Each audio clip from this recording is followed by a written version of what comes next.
We are so idea dear wa enya udeno. A man for your unia. But my new mouse Phillipa and the Vintiminka. Mcbrown branded ye, Yama Mcbrown, Phillipa Baafi dear the answer. Not too many people say we're industry in the industry in Costa Rica. And Mcbrown dear, or bois upcoming Ben or bois. Who can I see an old come for? And Mcbrown dear can I say, Mamma, they penance my open us some wine. Onua some Ghana. Sana was some Ghana, Phillipa Baafi was some Ghana. Abusia Nana Ama Mcbrown and TikTokers ni bi twene strani abasai na me no ka say die ebi mo to be man in die mu odin after say Ama Yeboah ekopie mu Onuashowtime ni show so Onua TV no and ensem ni nyina e dia aba e ensem ne say netie aha aba loudest make sure so be click subscribe button no like video na feature wadwen e wo comment section home. Loudest. It's last weekend, Ama Yeboah and Nana Ama Mcbrown kopie mu Onuashowtime. Mcbrown show no ewo Onua TV so. Na ebra dwumade ne ekoso no e na Mcbrown say oh. Na say we dey freestyle rap freestyle bi ba e me de pa. E na o start say o to kakra na Phillipa Baafi din wom. E no na akofa ni nyina ba yese eho no. Ama Yeboah disrespect gospel musician Phillipa Baafi. E na Mcbrown so so saa de no so e wo ni show so. Abusuafo we dey meje me mic. Nano or the new me by my crammer ya TikTok. Meboa or se brebi su obechire me keki or by yama media money kakofane baby. But my new mouse Phillipa and the Vintiminka. Am I come out there? Did I put our sign on no? Wouldn't Yama Mamma Capella?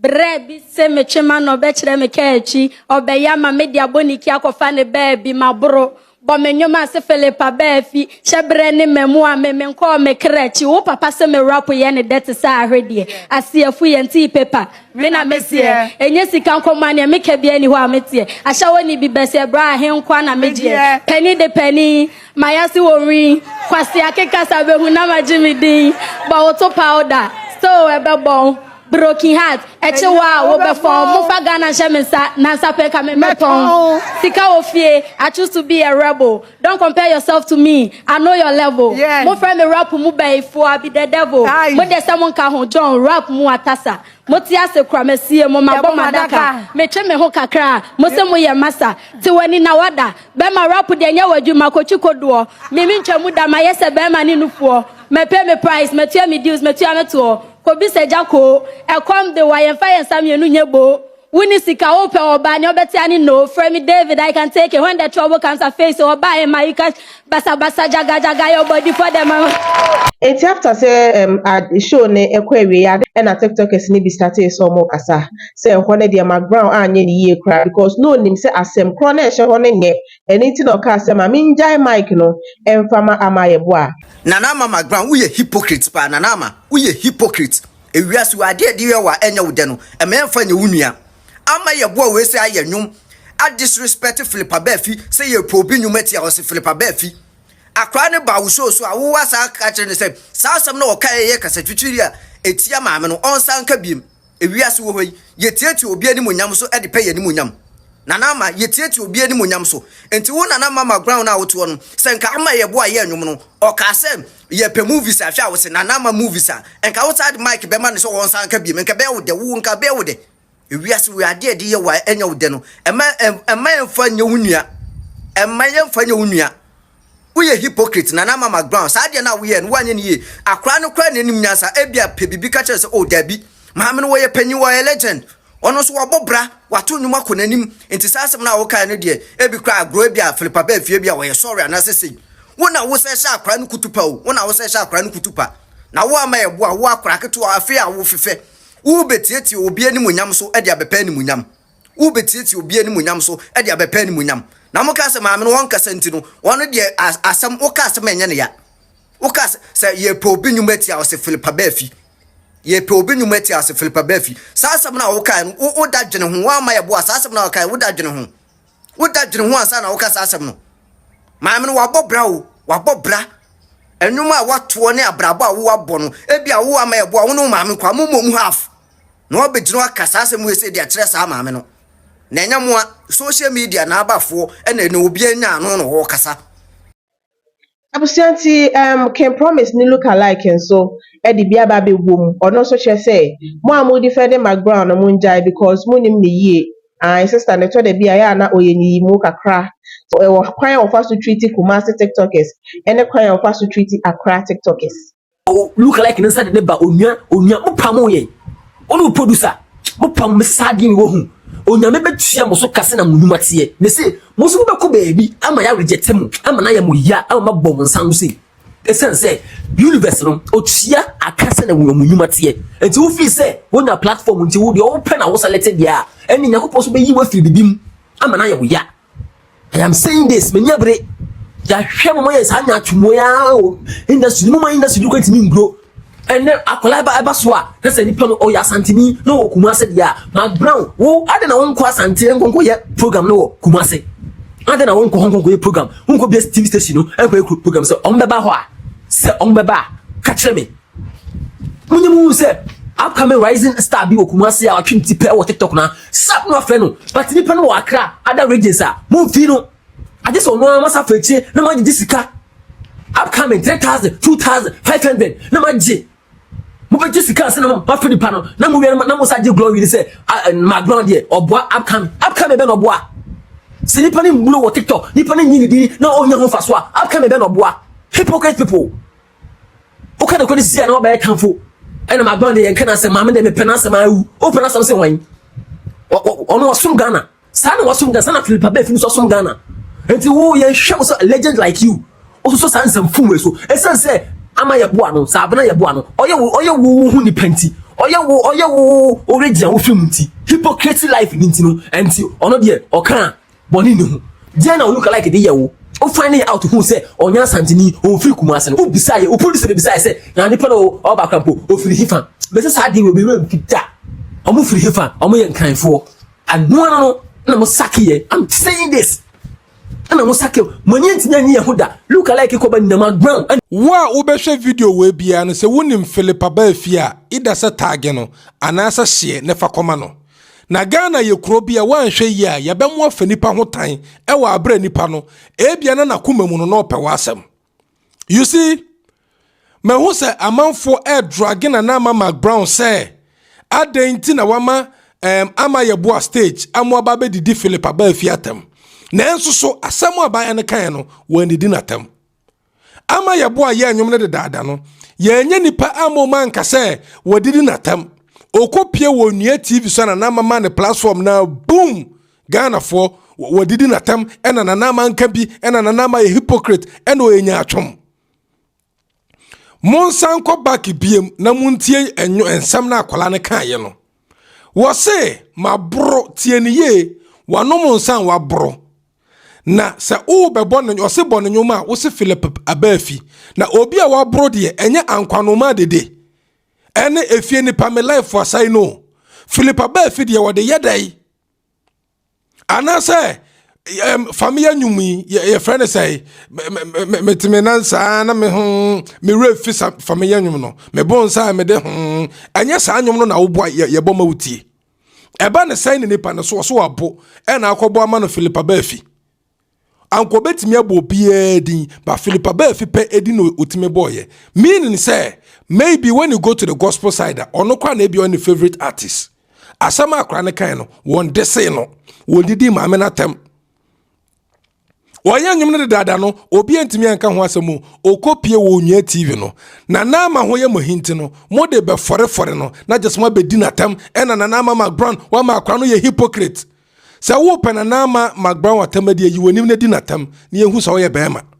emfa nkofa akora na nyum no so na akora no wonye hwe won ka asembone won de se maame no Ghana for da bia se ye hunu se obi apagya ekosoro pe ni epese e brenase we de ombe say o ama what say no be pacho sa no mupo no be pacho sa cha opa na de na mode ye Ghana for na ayama bibi keto bi a menya bone kra me say sa no kwa me beja because most of the do na magimi e ya say mo pese mo brani pass and say Mcbrown brand de ye mo ho ban Phillipa Baafi de yense no enti wodi adwen hye Phillipa Baafi tirim say de akra ne kan no enye hwe masa ekroma anu se na yete no se wanhwe ya won amanfo bi betima kun career bra enu tam se o career wu adenti na busa ho se adenti na Mcbrown use akwa no mo TikTok no wotimi bo Phillipa Baafi din na edu ni show no so de want ma mo Phillipa Baafi din Phillipa Baafi din no sin man Nana Ama Mcbrown so obo Phillipa Baafi din a ode mic no ma Ama Yeboah no se ono ankasa mo ho nana Mcbrown ankasa ya we sa asem na akwa ne kai ne nye masa yanka no krentre nipa wo krom anum se yo yanka no krentre nipa wo krom anum se the same thing na ena omo de ye Florence obinim na say Margaret Mensa ena omo atene de aba Phillipa Baafi so omu bully gospel musicians ni wo krom anum se sa this is not the first time as I dey we say here esi what I say ye ka no kra na mu gina wo say an ena asem na akwa ne kai no ena enye bone kwa so na wo sese wabura na bone nyum enye Phillipa Baafi nyum Phillipa Baafi nyum akoyensafo tie Phillipa Baafi nyum enti so obi bua entrese wo bo Phillipa Baafi nyum a woti ye bo Phillipa Baafi nyum wo club masa manye bias trouble my caros manye bias ekroma no mse na yetie no obi anso nsi obi awo se de mu hu ne se Mcbrown so no sanso na Phillipa Baafi nso so sa bully na mu bully gospel musicians wo kroma as it's about the time yes tucha this is not the first time now saying recently the same thing ko modi Margaret Mensa so wo kroma no mse masa wono me catch Ama Yeboah say wo bibi papa bi beka brabonti ne beka because wontimi mfa obi reputation and ninsem hunu ewo kroma no yes makase tie nyankopon de obo so no asase enti social media for so monti ase mi kumase people no omo so monti ase na mo threat me na me threat me ya mama obobo adam wo campaign kwapo ya wie na mo threat na Mama Mcbrown ti wo bedi me matem na Mama Mcbrown ti wo bedi me matem na onim report ya wo wo ka obi say we see you he de na chese wo we celebrity ya mama aboda me adwuma na me dew me I'm doing this for fun me near for mo title so mo boda mo me near for mo title so ye pe title so ke be prape me near for me ye de me ni beji me ye de me ni beji just for fun bro enti se mo na mo pe ahonya de bi ni ayi chichire bo bi ni a edin akese atoto mo so title so me hu mo title we o ya de boni e be ka kire o President John Dramani Mahama kwa no ejimifo bi wo ayi regions ni bi omutimi di na tem se na mo pe moa anka excellency John Dramani Mahama anka yo besides okomu ha enso ye nya bi mo ntwoma no se apofin eni di papa na tem na wo ye Casimos na Nana Ama Mcbrown ye nka na sem je se wo na wo pe na sem ntino e ma me nka na sem abra wonim sade na wo ye no so nye what the hell mo ye hwan mu who do you people think you are me nya twom na wo ye ni na me ka wasem o enye ne personality o tie enye de o ye ama eye fefefe no ni nya twom side na me meka ni nanso na won ho no na meka ni yiyi mu ni mpapa mu wonim ko fo ye actors a wo mudie me ni hu information ma me wonim ko fo wo ye actors celebrities a o mo ngaso mudie me di ni information ma me na mo de mo to bobo ebeba emboba why nya twom ni pa bi se wo industry ni industry ni nkoso na ye kan ni ye nya fanfulness bi o mo ya fiero some class people bi na mo awon ba odi eba treat who do you think people are na Mcbrown ono ma me daily breath ono ma me daily breath ono ma na home ana me hwe na me hwe na me nya home na me nya adjust pipe ana me nya gas filling station mu nya serious okrom ha mu so nipa ye so nipa mo passam so asem ye so ye passam so asem enti ye hiamo mo se mo beka ya asem mo platform so ye hiamo dabi se first na ye frame mo se mo post ya na ye because of agenda bi nipa put say or then music be ko global and they be chat mo se mo promote ye esa mo nya atwo na mo asante se mo nti ene mo kuma se mo nti e de ade na kwampo bre mo nye tema mo pena mo ye tema mo pena mo ye because enye mo die ma kwase asema kwa ye kan wo se eni bre obi eni bre mo de ya na waka na se wo niska mo obra nti nipa na obra no make sense wa bo down na nipa na obra na wo jimi ya nka nche no President John Dramani Mahama Ibrahim Mahama kwa mu di na tem obi otimi ko to private jet eba na private jet na enya osika enye wabusuani tuani ho no ba jiska na kwa no utimi ni nim to form na Nana Ama Mcbrown munye serious okrom ha president no kwa woni ma tutu form president na no o hwe man so hwe sika sam so no kwa no wo ti okuma ase ho e de nim tutu form